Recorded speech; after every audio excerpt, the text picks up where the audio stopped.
উত্তৰ গুৱাহাটীত অব্যাহত অবৈধ বালিখাদন।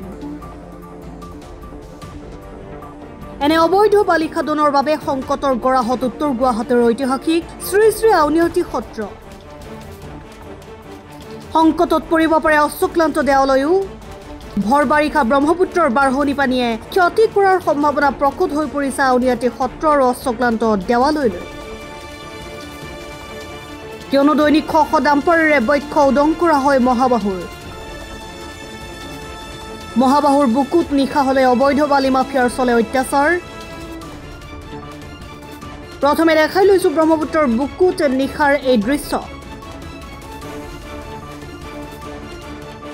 এনেদৰে ব্ৰহ্মপুত্ৰৰ বুকুত সৃষ্টি কৰা হৈছে প্ৰকাণ্ড গাঁত। আউনীআটী সত্ৰৰ পিছফালে মাত্ৰ প্ৰায় 400 মিটাৰ নিলগতে এইদৰে চলি আছে অবৈধ বালিখাদন।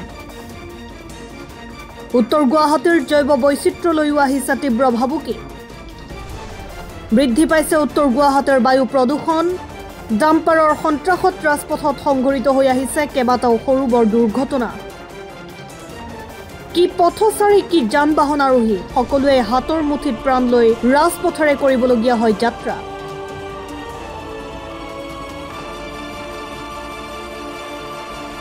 নিশা ৰাজপথত ওলাব নোৱাৰে উত্তৰ গুৱাহাটীৰ সাধাৰণ জনতা।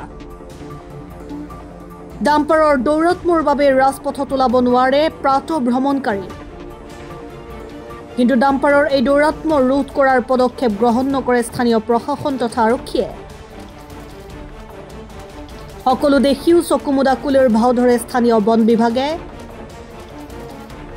এনে অবৈধ বালিখাদন বন্ধ কৰিবলৈ মুখ্যমন্ত্ৰীলৈ অনুৰোধ জনাইছে সচেতন মহলে। তেনেকুৱা ধৰণৰ গৰাখহনীয়া কবলত পৰিব পাৰে।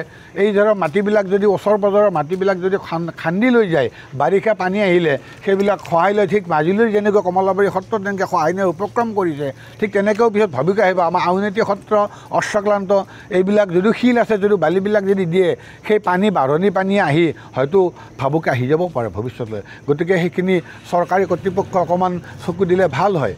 আৰু এইকেইদিনৰ ভিতৰতে তাত যিবিলাক বালিবিলাক কাটা ডাম্পাৰবিলাক যে আছে, তেখেতসকলক দিনৰ ভাগত যাত্ৰী যিহেতু সমাগম হ'ব আমাৰ যজ্ঞত, অকণমান সাৱধানতা অৱলম্বন কৰিলে ভাল হয়।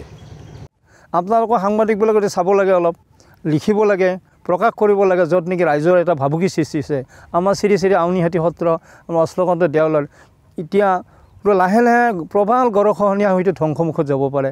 আমাৰ মাজগাঁৱকে আদি কৰি আমাৰ কেইবাখনো গাঁও ইতিমধ্যে আমাৰ ধ্বংসৰ পথে হয়তো লাহে লাহে যাব পাৰে। কাৰণ কিয়, এই যে অবৈধভাৱে বালিবোৰ নি আছে, এইটো গাঁত হৈ গৈ আছে।